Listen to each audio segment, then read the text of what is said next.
The call came on December 18th, while I was in a board meeting discussing our Q4 projections. I let it go to voicemail. When the meeting ended at 4:30 p.m., I saw 3 missed calls from my younger sister Rachel and a text that read, "Call me Ihi. About Christmas." I stepped into my corner office, 14th floor of Boston Medical Center's research tower, and called back. "Finally," Rachel answered, irritation sharp in her voice.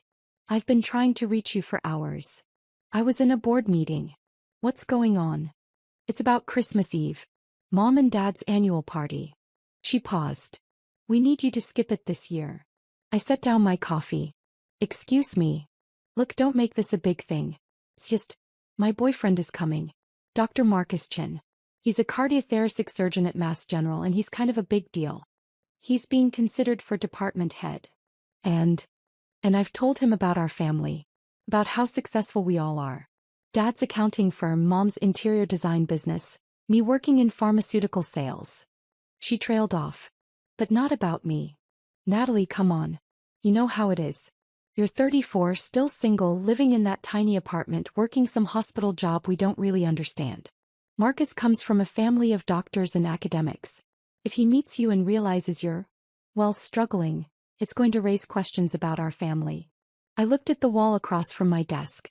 At the framed Fortune magazine cover, "The Future of Healthcare Technology.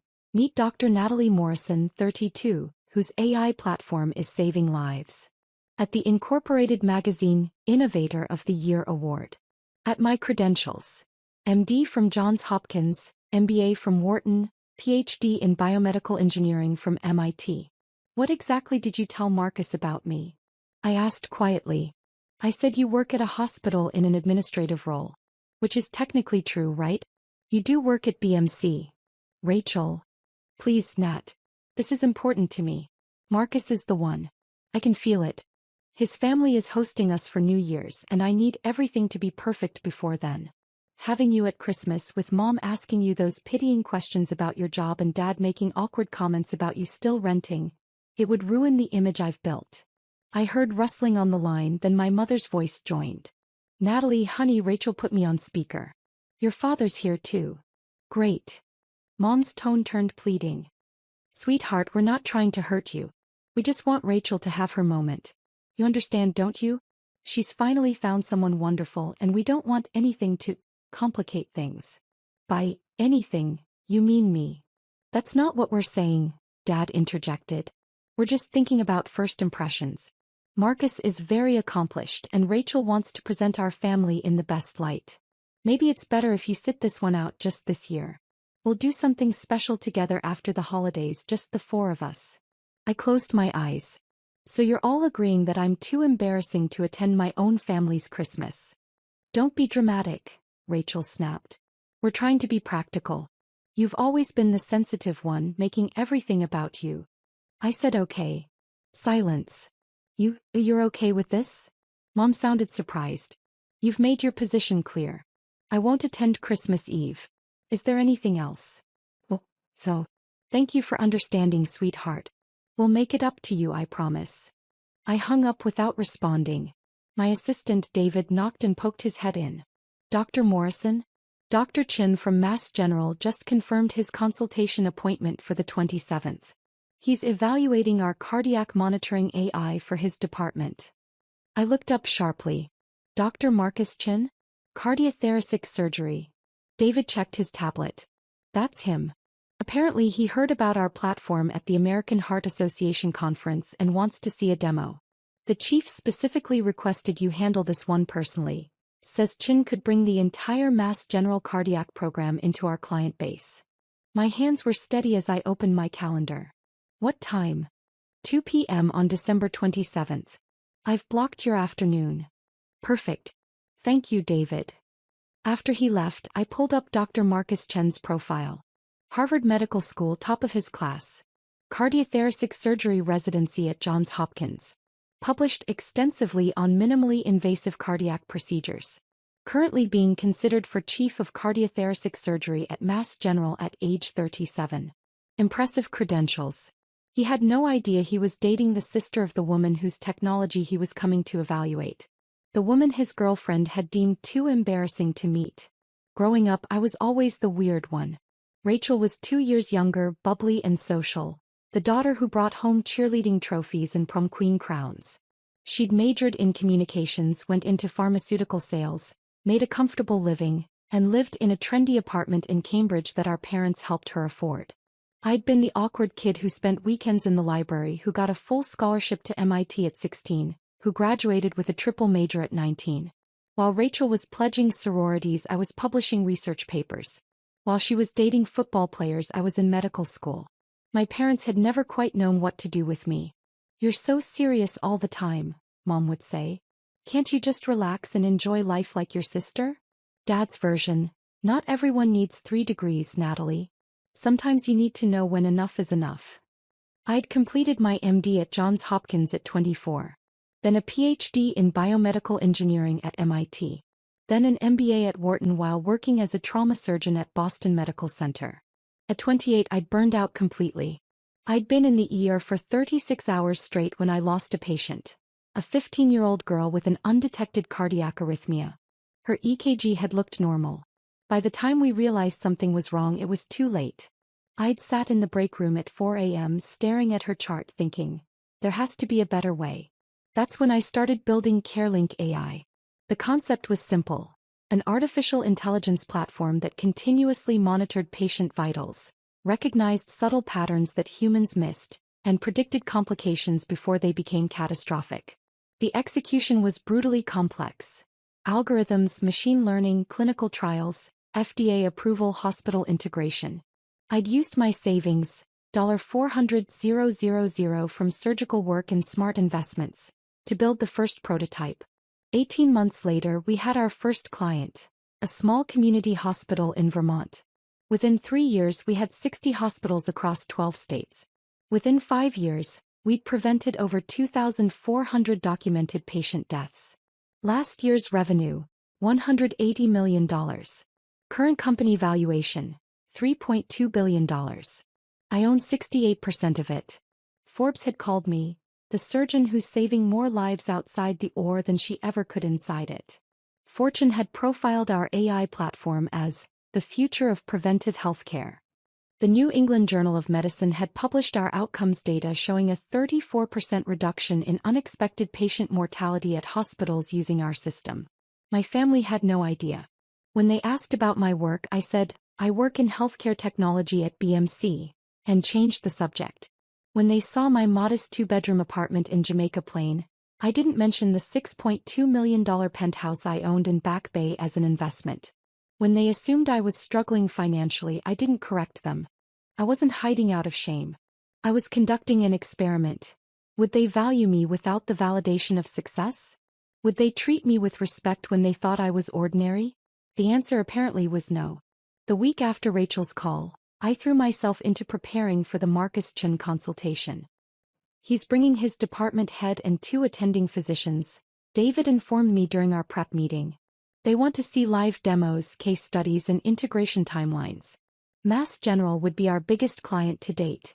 43 surgeons, 200 residents, nearly 1,000 beds. What's Chen's specific interest? Cardiac monitoring for postoperative patients. He's concerned about sudden complications in the first 72 hours after surgery. Wants to know if our AI can predict events like tamponade, arrhythmia, or pulmonary embolism before they become critical. I smiled. We have documented cases from Stanford and Mayo Clinic. Pull those files.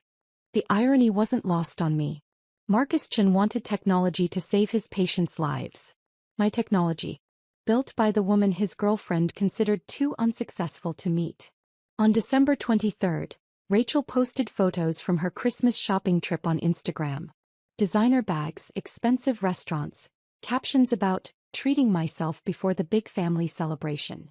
On December 24th, Christmas Eve, she posted photos from my parents' party. Rachel in a red cocktail dress next to a handsome Asian man in a tailored suit. Caption: introducing my brilliant surgeon to the family. Best Christmas ever. Christmas tree red heart. The comments poured in. Aunts and cousins gushing about what a perfect couple they made. Friends congratulating Rachel on finally finding someone at her level. I screenshot every single post for my records. That evening, while my family celebrated without me, I had Christmas dinner with my executive team and their families. My CTO, Dr. James Rodriguez, had invited me to his home in Brookline. His wife made arroz con pollo. His 3 kids showed me their science fair projects. We talked about the future of predictive medicine, about dreams of preventing death before it happened, about building something that mattered. It was the best Christmas I'd had in years. December 27th arrived cold and bright. I got to my office at 6 a.m., reviewing every detail of the presentation. Our conference room on the 14th floor had a view of the Boston skyline.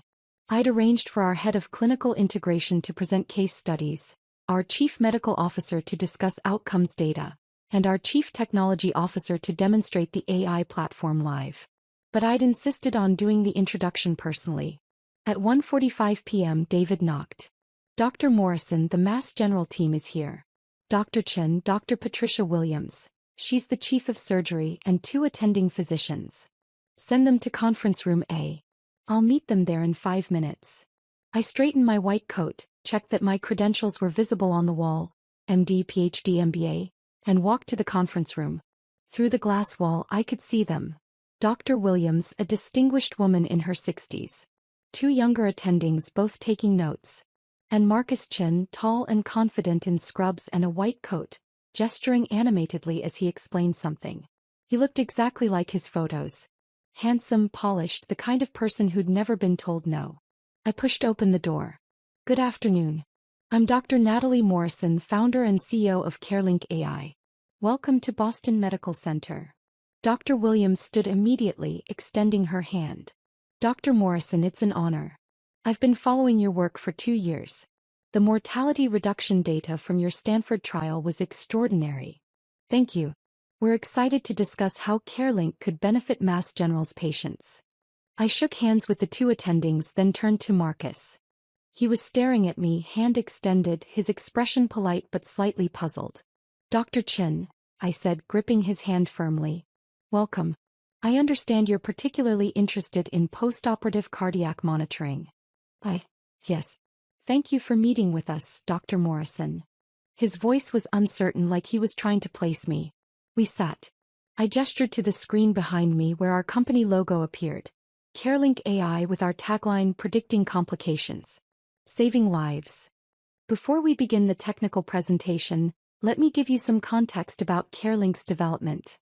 I spoke for 10 minutes about my background. Trauma surgeon turned engineer, the patient I'd lost, the technology I'd built in response.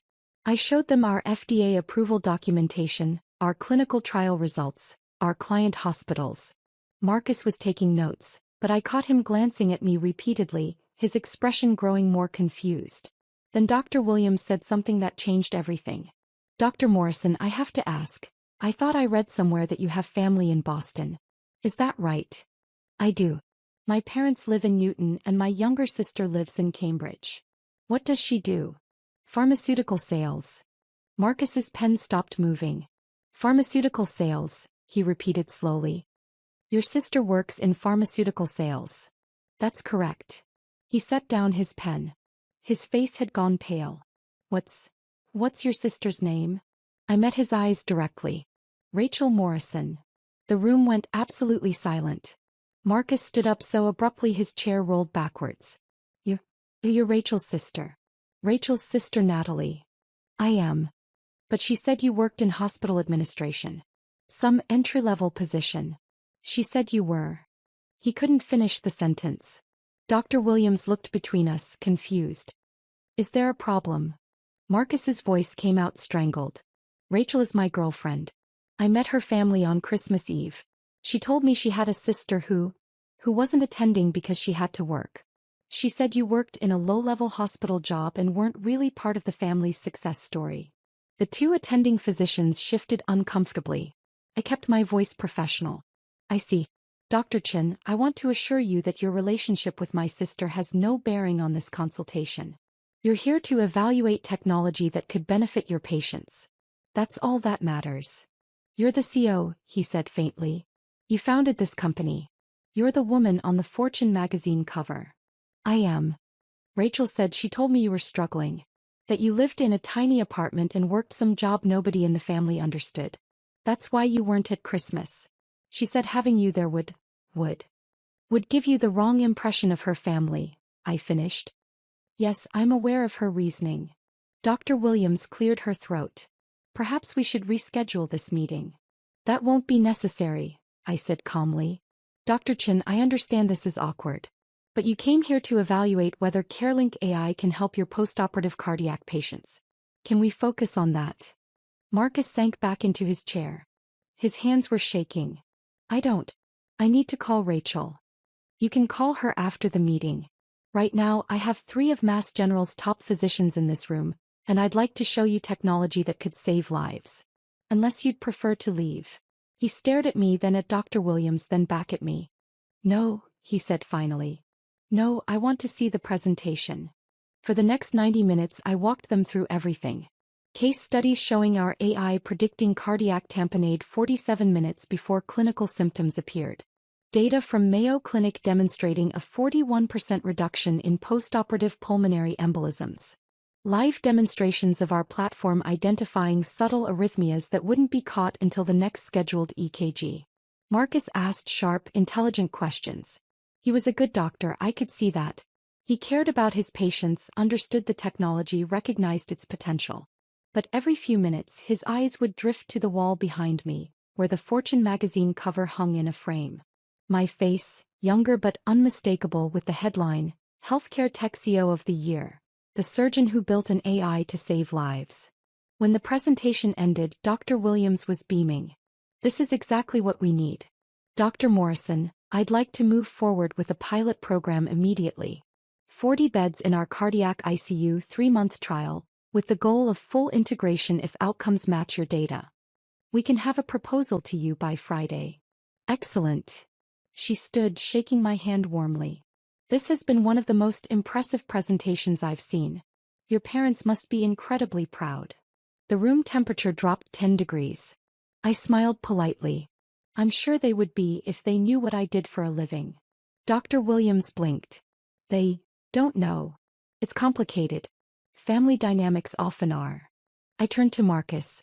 Dr. Chin, thank you for bringing this opportunity to us. I look forward to working with Mass General.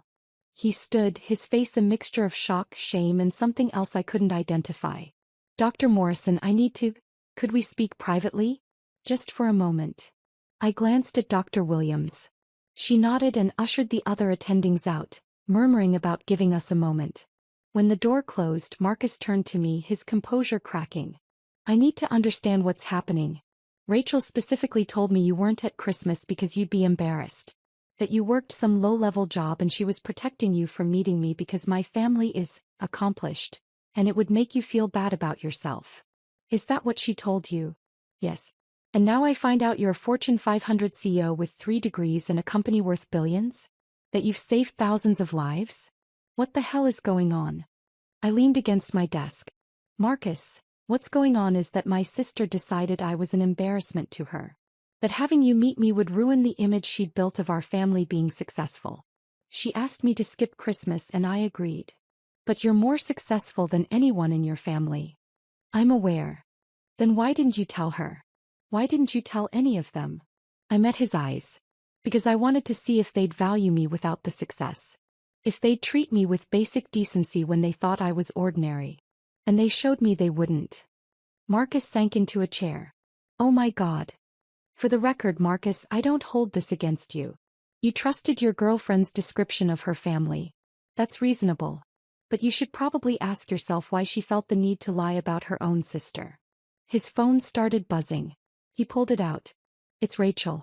She's calling over and over. You should answer. I'm sure she's seen the Mass General calendar and realized where you are right now. He stared at his phone, then at me. What should I tell her? The truth. That you met her sister. That her sister is not what she described. And that you have some serious questions about why she lied to you. She's going to lose her mind. Probably. He stood, running his hands through his hair. Dr. Morrison. Natalie. I don't know what to say. I'm sorry. I should have questioned why you weren't at Christmas. I should have insisted on meeting you. I let Rachel control the narrative and that was wrong. Marcus, you seem like a good man and a good doctor. But you're dating someone who asked me to skip a family holiday because my existence would damage her image. That's something you need to think about.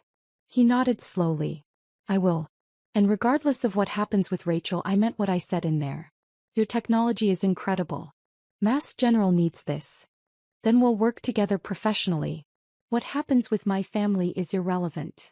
He left, phone still buzzing in his hand. I made it exactly 40 minutes before my own phone exploded. Rachel's name flashed across the screen.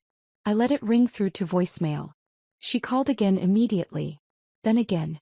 On the fourth call I answered. What did you do? Her scream was so loud I had to pull the phone away from my ear. Hello, Rachel. Hello, Rachel, to me. Marcus just left your office completely freaked out. He's saying you're some CEO? That you founded a company? That you're on magazine covers? What the hell is happening? Marcus came to evaluate my company's AI platform for Mass General. It was a productive meeting. Your company? Natalie, stop playing games. You work in hospital administration. No, Rachel. I founded and run a healthcare technology company. We provide AI-powered patient monitoring to hospitals. Current annual revenue is $180 million. We employ 312 people. Last month, Goldman Sachs valued us at $3.2 billion. Silence. Then, that's not possible. You live in a crappy apartment. You never have money. You work some boring hospital job. I live in a 2-bedroom apartment in Jamaica Plain because I like the neighborhood. I also own a penthouse in Back Bay worth $6.2 million. I never have money around you because I've watched you borrow from mom and dad for years and never pay it back. And I do work at a hospital, Boston Medical Center, where my company is headquartered. You're lying. I'm not.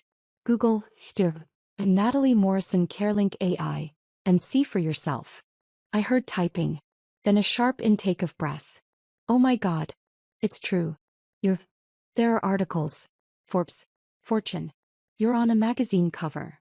Several, actually. Why didn't you tell us? Her voice had shifted from anger to something closer to panic. You never asked, Rachel. You decided I was a failure and treated me accordingly. I let you because I wanted to see how you'd treat me when you thought I wasn't successful. That's insane.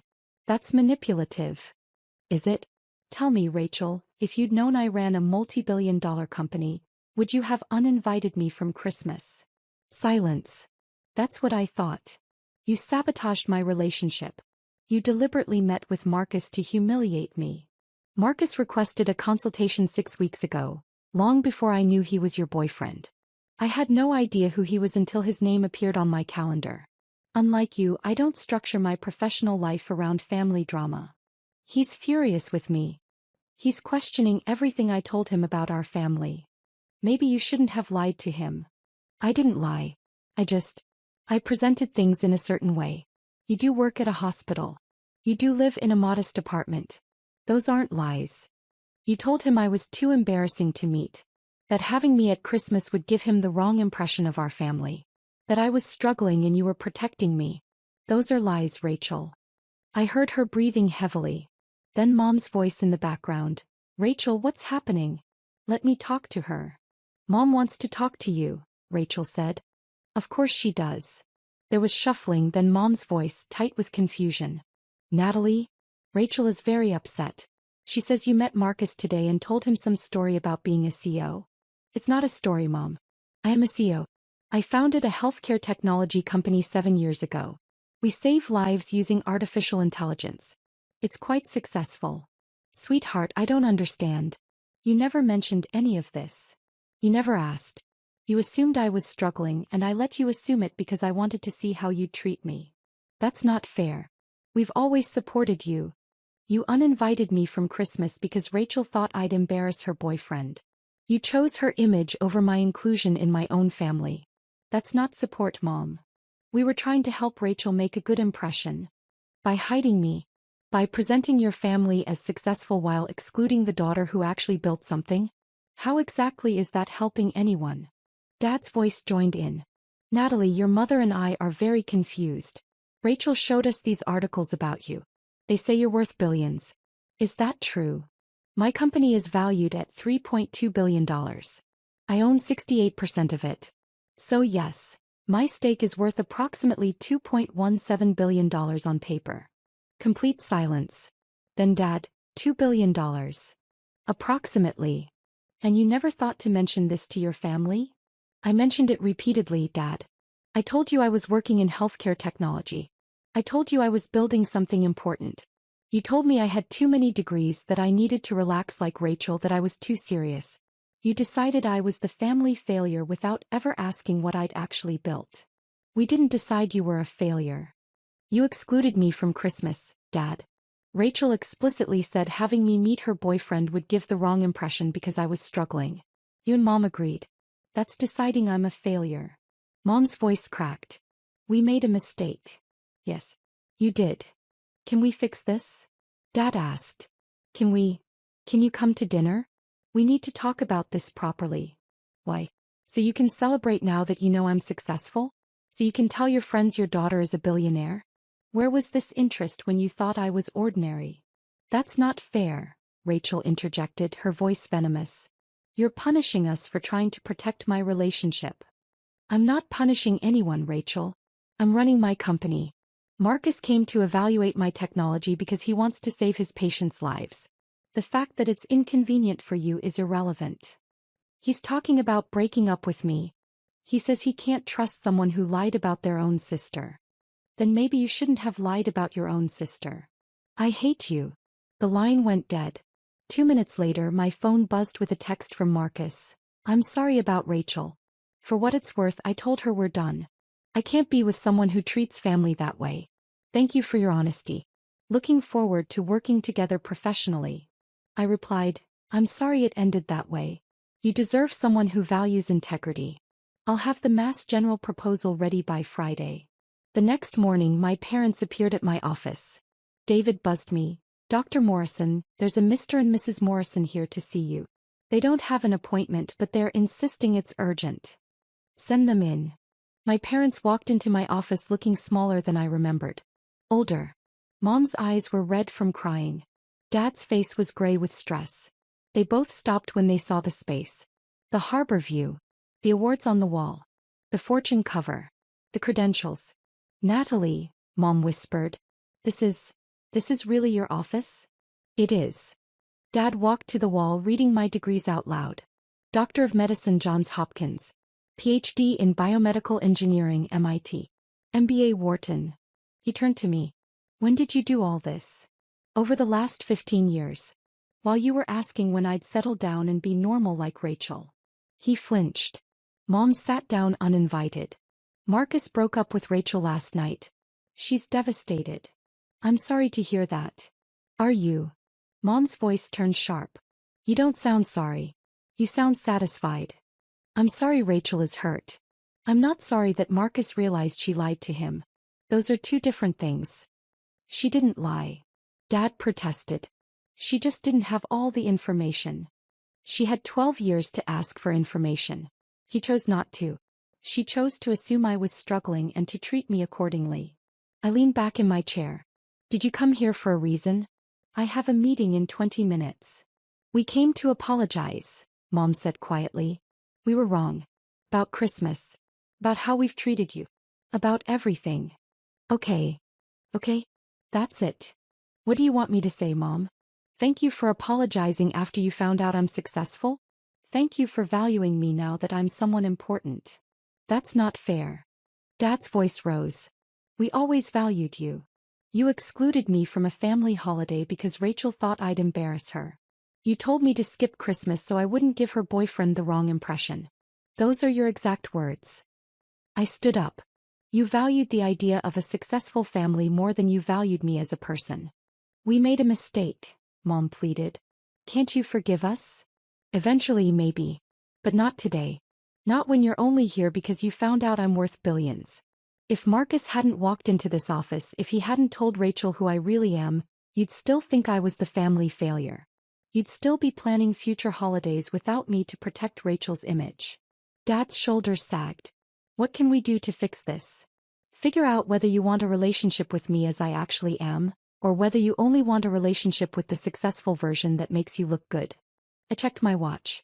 Now if you'll excuse me, I have work to do. Natalie. David will show you out. They left without another word. That afternoon I got a text from Rachel. I hope you're happy. You destroyed my relationship and turned mom and dad against me. You've always been jealous of me being the favorite, and now you're using your money to punish us all. I didn't respond. 3 days later, Mass General signed a $24 million pilot program contract. Dr. Williams sent a personal note. Dr. Morrison, thank you for your professionalism during what must have been an incredibly awkward situation. Your integrity speaks volumes. Looking forward to saving lives together. New Year's Eve arrived quietly. I spent it with my executive team at a company celebration in our conference room. We toasted our achievements. 2,400 lives saved in the past year. 300 employees supported. 82 hospitals using our technology. At midnight my phone buzzed. Text from Marcus. Happy New Year, Dr. Morrison. Our pilot program starts Monday. Thank you for giving Mass General this opportunity. Text from Dr. Williams. Thank you for building something that matters. Here's to saving more lives in 2025. Text from Mom. Happy New Year, sweetheart. Your father and I are still hoping to talk when you're ready. We love you. We're sorry. I stared at Mom's message for a long time. Then I typed, Happy New Year, Mom. I need time. But I'm willing to talk eventually. On my terms. Her response came immediately. Anything you need. We'll wait. It wasn't forgiveness. Not yet. But it was a beginning. On January 2nd, Rachel called. I let it go to voicemail. She didn't leave a message. On January 5th, she sent a text. I'm sorry. Really sorry. Can we talk? I replied, not yet. Maybe someday. But not yet. On January 8th, the New England Journal of Medicine published our latest outcomes study. The headline, AI platform reduces hospital mortality by 34%, a multi-center analysis. That evening my parents sent a card to my office. Inside, in Dad's handwriting, we read the article. We're proud of you. We always should have been. We're sorry we didn't ask sooner. Love, Mom and Dad. I put the card on my desk next to the Fortune cover. On January 15th, I had coffee with Marcus at a cafe near BMC. How's the pilot going? I asked. Incredible. We've already caught 3 complications your AI predicted before clinical symptoms appeared. 1 patient would have died if we hadn't intervened when we did. He paused. You're saving lives, Natalie. Real lives. That's why I built it. I wanted to apologize again. For not questioning Rachel's story. For agreeing to a Christmas that excluded you. I should have known something was wrong. You trusted your girlfriend. That's normal. I trusted someone who lied about her own sister to make herself look better. That's not normal. He took a sip of coffee. For what it's worth, I told my parents what happened. They were horrified. My mother asked me to invite you to dinner to apologize on behalf of my family for being part of the reason you were excluded. I smiled. That's kind but unnecessary. She insists. She's very traditional about family honor. She feels partially responsible. Tell her I appreciate the gesture. Maybe in a few months. He nodded. Fair enough. As we stood to leave, he said, Rachel reached out last week. Asked if I'd reconsider. What did you say? I said no. I can't be with someone who treats family as disposable when they're inconvenient. That's a character issue, not a misunderstanding. He met my eyes. You deserved better than how they treated you. Thank you for seeing that. Anyone who actually looked would have seen it. After he left, I walked back to my office. The January sun was setting over Boston, painting the harbor in shades of gold and pink. My phone buzzed. Text from David. Dr. Morrison, Johns Hopkins wants to schedule a call. They're interested in implementing CareLink across their entire system. 1,200 beds. I smiled and typed back, schedule it. That night I sat in my penthouse, the one my family didn't know about, looking out over the city. My city. The city where I'd built something that mattered. My phone buzzed one more time. Text from Mom. I know you need space. But I wanted you to know. I told everyone at my book club what you do. Really do. About your company and the lives you've saved. I should have been telling everyone years ago. I should have asked. I'm sorry I didn't. So proud of you. Always have been, even when I didn't show it right. I stared at the message for a long time. Then I replied, "Thank you, Mom. Let's have coffee next week. Just us." Her response was immediate. "I'd love that. I'll be there whenever you say." It wasn't a full reconciliation. The hurt was still too fresh, the betrayal too recent. But it was a door opening slowly. Whether we walked through it together would depend on whether they could learn to value me for who I was, not what I'd achieved. Outside my window, Boston glittered with possibility. Inside my office tomorrow, we'd keep saving lives. And that, more than anything my family could say or do, was enough.